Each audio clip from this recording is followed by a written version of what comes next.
Alright guys, good afternoon and welcome back. So in this video now, I want to show you guys how to sew the shirt for our two-piece. So here I have the right panel. That's the one I will thread on. The left panel will not be threaded on because it will have buttonholes. So it will have buttons on it, right? So this one will have the buttons. The other one will have buttonholes. So after that, you bring the back panel, you bring the back panel and open it up this way.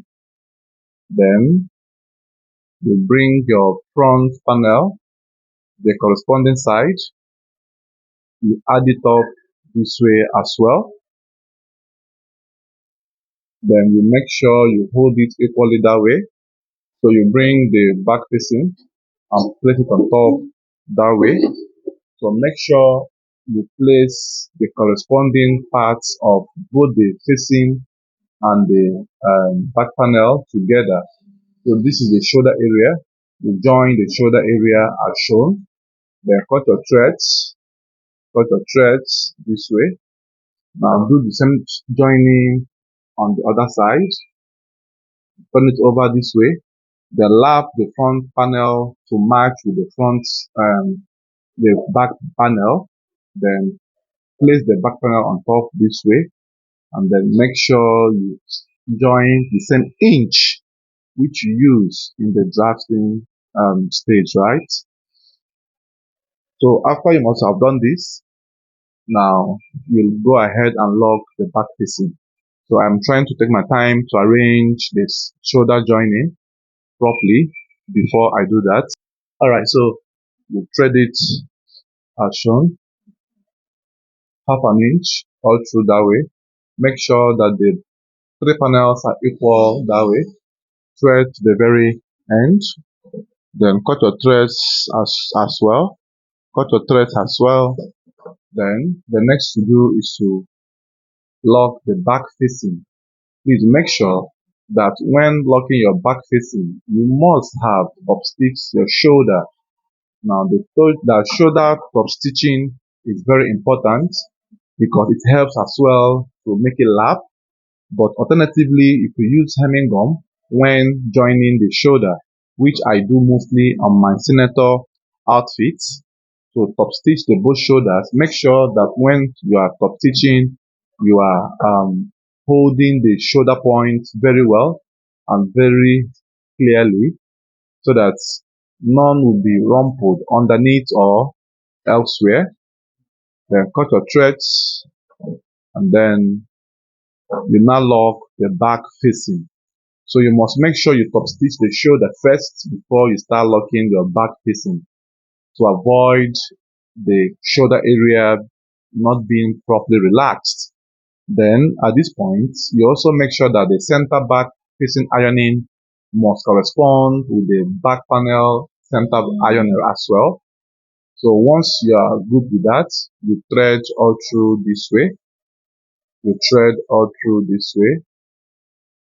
Thread all through that way. And then after that, make sure it gets to this point. Then cut your threads as shown. Cut your threads as shown. And then bring the sleeve and thread the sleeve as well. Even though you have hemmed it, still thread this. It helps to make your work last longer, except on some senator outfits, which I don't like threading. But if you notice, I do not put much hemming gum. I use 2 strands of hemming gum on the folding, and which is not ideal or strong enough. So you are meant to double thread it. Now the second threading will be the size of the machine footer. So use the machine footer as a gauge to lap at the first threading you have made while you create a second line of thread. So this is what you will do on both sleeves. Alright, so now after you must have joined the shoulder, the next thing to do now is to iron the shoulder area and then do your necessary trimmings and shoulder trimmings, neck trimmings to make sure that everything is corresponding with the measurements you had when you started the drafting. Bear in mind that you must do this first before you talk about putting the sleeve, right? You must do the trimmings first before you talk about putting the sleeves. All right, so now after you must have arranged the shoulder area, so it's as you can see, the neck is not that balanced and the armhole area is not as well corresponding. So you are going to bring a white piece of fabric. Please bring a neutral piece which is white, or what comes to us, use the same fabric you are drafting, but what is very much better, then place it on the shoulder, drop water on it, and then you iron. If you have steam iron, you can still use the steam iron and do the ironing. You must do this before you start fixing your sleeves. I'm talking about your neckline. These are the things that will make your work to stand out and make your work to come out with precision. Because if, as you are working, you're not meant to guess or work whatever that comes out. All right, so after that, you also iron out the second shoulder area and make sure you use white fabric. So the reason for this white fabric is to make sure that the iron does not stain the cloth, or it doesn't transfer colors, because you're having several colors on this outfit. One of them might be bleeding depending on the quality you bought, but if yours is not bleeding, you can iron. But better still, don't use the surface of the iron to drop on the fabric.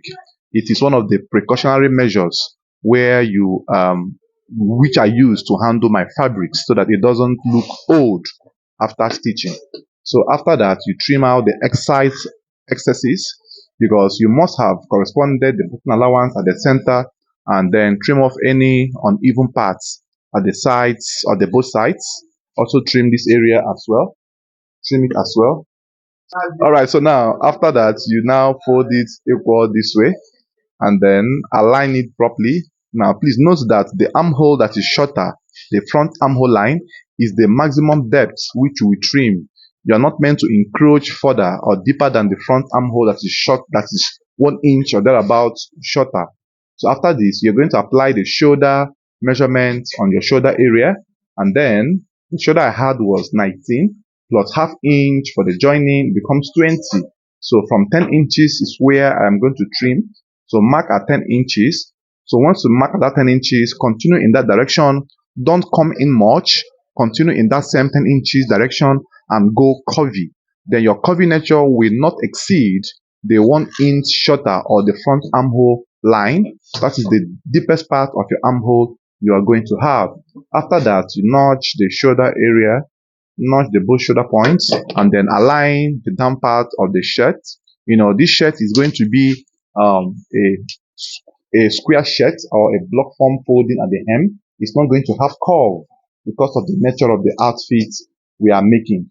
But if you're going to have a curve now, you are going to come up there by 3 inches and curve it to the center back, which will give you the perfect shirt curve for your regular packet shirt making. So after this part, the next you will do now will be on your neckline trimmings, neckline adjustments, and make sure that your neckline is corresponding with the neck you have, and then plus extra 2 inches. So here we are going to apply or cross-check our chest measurement to make sure it's still in line. So once you have done that, this is what the shape will be looking like. Then let us trim our neck, and then before we proceed. After that, the next thing you're going to do here is to join your sleeves. Now your sleeve will be joined from the notching you made. Please note, from the notching you made, and then your sleeve stitching will also, your sleeve as well will be notched at the midpoint. Then hold it firmly that way, and then join it by half of an inch. Make sure that it's aligning. Then when you get to the curvy area of the sleeve, you are meant to stretch it to look like a straight line. Make sure that your threading is uniform so that it doesn't give you any bulge or protrusion after stitching. Do the same thing on the other side. Make sure that your sleeve stitching must come from the center of the shoulder down and the center down again. On no account should you start from the tip of the sleeve and go all through, except you are pinning or you have mastered how to do it by yourself. But if you have not mastered it, please kindly follow the method I'm showing you and get everything properly done. So after that, hold the sleeve to the very end and then stitch it as well. This is how you must do this, please. Very important, right? So when you are done doing that, you also do the same thing on the second sleeve as well. Alright guys, so now after you must have joined the sleeve, you go and weave, right? So the next you will do now is to top stitch. So the top stitching will be positioned on the body of the shirt and not on the sleeve. Please note the difference. So you push the joining allowance to come towards the body of the shirt and then top stitch the allowance to make sure it holds all through. This is very important. It will go on the body of the shirt and not on the sleeve, right? Top stitch on the body of the shirt. Bear in mind that the allowance for the joining at the shoulder to the armhole will be towards the body, right? So once you have gotten to that stage, make sure that you retain a perfect sewing inch or sewing allowance. Thread all through. Do the same thing on the other sleeve as well, on the other shoulder as well, and then you now proceed with your locking. Ironing will take care of the rumples or any foldings available. So you must have weaved. Please weave. Look at, I have weaved my outfit first before the top stitching comes in. So you weave before you go to this stage. So you get the part of the shirt that you push it towards the body underneath. Look at it. It's pushed under the body, right? Then top stitch. Use your machine footer as a guide in top stitching all through this way. Make sure it's lapped properly and maintain a uniform size when you are top stitching. Then after which you now go and iron and then start locking your body. Bear in mind that the locking is a free measurement, so you might end up using 1 inch all through to lock if you're making a free shirt. But if you're making a fitted shirt, you now apply your customers and sleeve measurements, your chest, and also the hip area or the chest area on the waist point of the shirt. So after this now, this is the next stage we are going to have. Alright, so now the next stage we are doing now is to lock the body of the shirt. So you apply the round sleeve at the tip of the hand, which I have to be 15. Right, so I have made a video on how to take an appropriate male measurement, so you can as well go through it and watch it as well. So the next you will do here will be mark the bicep measurement, which is 16. So these measurements must be applied for you to have a perfect or a nice fitting, right? Then thread from there, thread all through from there, and then when approaching the armhole, make sure that you tally the armhole this way to match, and then make sure that the threading is straight enough. It will now go to the chest region.